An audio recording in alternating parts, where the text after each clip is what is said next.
114 injuries. 37 hotels burned to the ground. Over 100,000 protesters on the streets of Northern Ireland. For 3 nights, the Union Jack has not flown in the wind. It has glowed in flames. At 8:42 p.m. on November 5, 2025, the capital of Northern Ireland officially fell into a state of kinetic anarchy. Belfast city centre. Police sirens bleed through the rain. Shop fronts crack under the weight of bricks. Bottles arc across the air like mortars. What began as a march for answers has turned into Britain's largest civil disturbance in more than a decade. The targets are specific. They are the hotels housing the phantom population, symbols in the public mind of a government that built compassion out of lucrative contracts while the native population freezes. Footage shows lines of riot shields outside the High Street Hotel in Belfast. Once a shelter for 230 asylum seekers, it is now engulfed in orange heat. Local firefighters report 19 separate arson attacks in just 24 hours. Derry, Lisburn, Ballymena.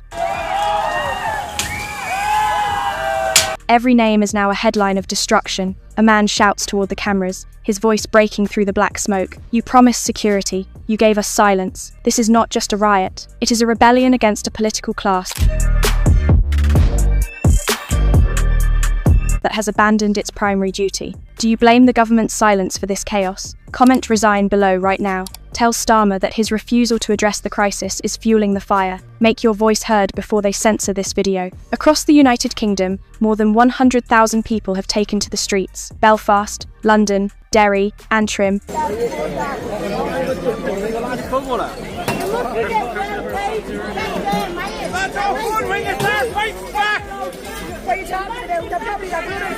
Even Newcastle in County Down, all chanting the same line, "Where is Westminster?" The government has not yet answered. Inside the Commons, lights burn late, but words come slowly. The Home Secretary calls the violence contained unrest. The opposition calls it total collapse. Prime Minister Keir Starmer is scheduled to address the nation at dawn. But for millions of Britons watching their screens tonight, dawn feels like an alibi, not a solution. Police came under attack during a 5th night of riots in Northern Ireland.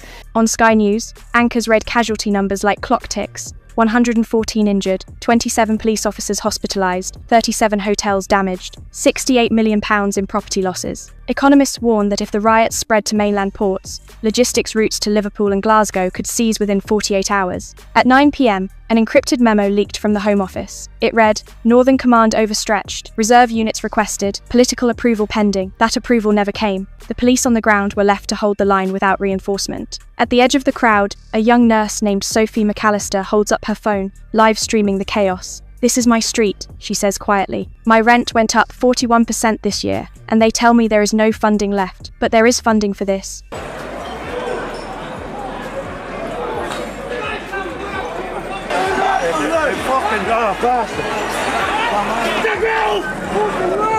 Her video racked up 3.2 million views in 6 hours. If you are watching this now, you have seen the footage too. What you are seeing isn't just protest, it is exhaustion. At 10:27 p.m, the first wave hits the storm on Parliament grounds. Barricades collapsed instantly. Police deployed tear gas for the first time since 2013. Reporters describe the sound as a heartbeat of panic. From London, Downing Street releases a 3-sentence statement. The Prime Minister condemns violence. Public safety remains our priority. Dialogue must continue. But dialogue ended when the first hotel fell. Behind closed doors, the intelligence briefings are grim. MI5's regional desk lists 52 online channels coordinating real-time crowd movements, encrypted, shifting by the minute. Police drones were jammed twice. Cellular towers burned in Coleraine. An internal line from the Cabinet Office reads, "Containment impossible. Public mood volatile." At 11 p.m, energy traders flagged anomalies. Oil depots in Belfast and Larne reported blockade attempts. By midnight, fuel distribution across Northern Ireland dropped 19%. Hospitals have switched to backup generators. And still, Westminster sleeps.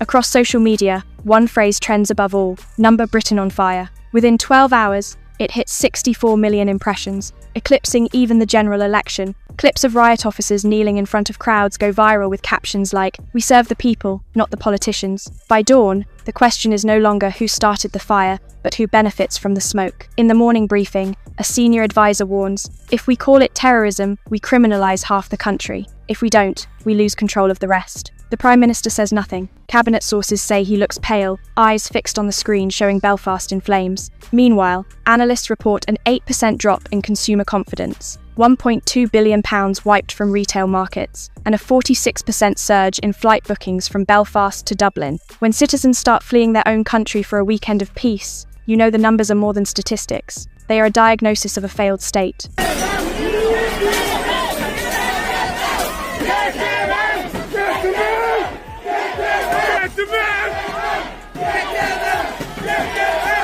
In Lisbon, a crowd of thousands forms around the ruins of the King's Crown Hotel. The building had hosted 112 migrants funded by the Home Office at a rate of £189 per head per night. That contract was worth £7.8 million a year. Now it is ash. An elderly veteran named Thomas Reed walks past the debris with a flag over his shoulders. "I fought for this country," he tells reporters, "but I don't recognise it anymore." The clip runs on every network by evening. Commentators call it the moment Britain saw its reflection. This is the reality of a nation pushed beyond its breaking point. The hotels are burning not because of hate, but because they represent the only thing the government seems to care about. And as the smoke clears over Belfast, the rest of the UK realises something terrifying.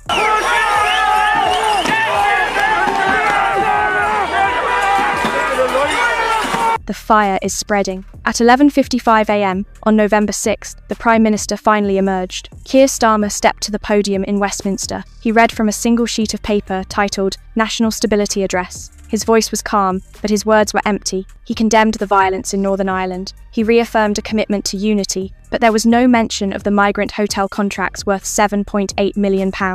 There was no mention of the ignored MI5 warnings, just the rhythm of political tranquilizers designed to put a furious nation back to sleep. Reporters shouted questions from the floor. Will you suspend the asylum hotel program? Will you visit Belfast to see the ashes yourself? He didn't answer. He simply turned away. The broadcast ended in silence, but outside the walls of Westminster, the noise was still growing.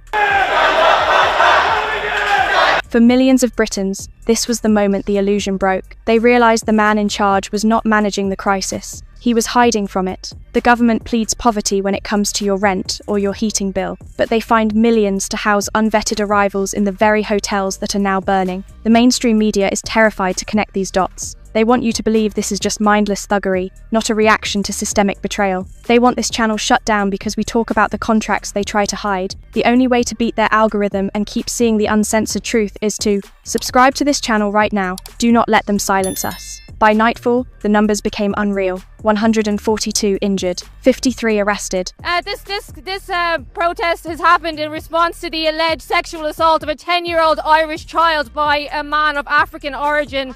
£91 million in damage recorded in a single 48-hour window. Emergency rooms began to overflow. But the most dangerous statistic wasn't the property damage. It was the psychological collapse of the state's enforcers. Police morale dropped by 29% overnight. Officers are exhausted, outnumbered, and led by a political class that despises them. Public trust in the government plummeted to 22%, a record low in modern history. The foreign press has already labelled it the Starmer collapse. In Brussels, one diplomat said off the record, Britain used to export stability, now it exports chaos. As midnight returns to Belfast, rain starts to fall over the charred streets. The sirens have faded, replaced by the hum of a city trying to breathe. We're here outside the City West Asylum Hub in Saggart, Dublin, where a huge crowd has gathered. It's at least 2,000 to 3,000 people from what I can see. Civilians sweep the pavement, collecting glass and ash into buckets. Someone hangs a handwritten sign over a burned-out door. It reads, "Home once, hope again." From Ballymena to Belfast, from Lisbon to Londonderry, every image tells the same story. A government out of touch, a nation out of patience, and a people who refuse to stay silent. The Prime Minister constructed his tenure on one promise: stability. But tonight, that stability looks like a smoking ruin.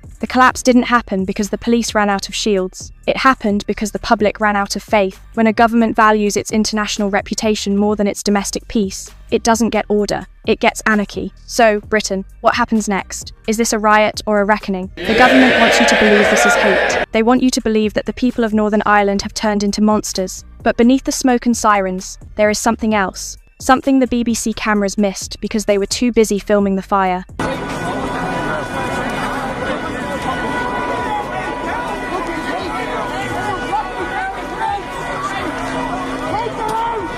In the back streets of Belfast, Strangers who stood on opposite sides hours earlier are now passing blankets through broken windows. A young migrant woman, still trembling from the fire that consumed her shelter, was seen helping an elderly local man lift his fallen shop sign back into place. No cameras, no slogans, no orders from Westminster, just people doing what governments forgot how to do, care. At a small church near Donegal Square, volunteers light candles for the injured, Catholic, Protestant, immigrant, and local. Each flame small, stubborn, and equal. The city, for all its pain, still remembers how to hold itself together when no one else will. A teacher named Eileen writes on the wall of a burned hotel, "Forgiveness builds what fury burns." Within hours, her message spreads across social feeds, shared more than any riot clip, because deep down, even in the roar of collapse, people recognise what really matters. Not who we blame, but what we become after. The British people are not the enemy. The enemy is the silence from the top that pitted neighbour against neighbour. But we must not be naive. This moment of unity in the ashes does not erase the danger we face.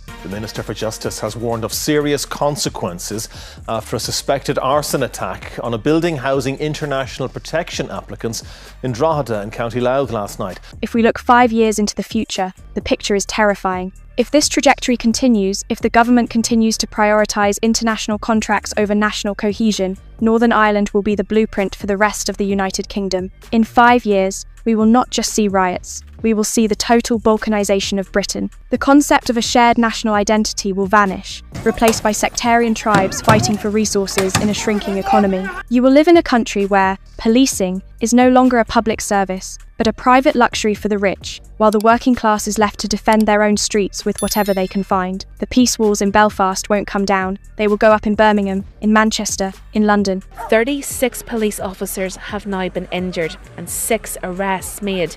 For now, multiple appeals for calm have gone unheeded.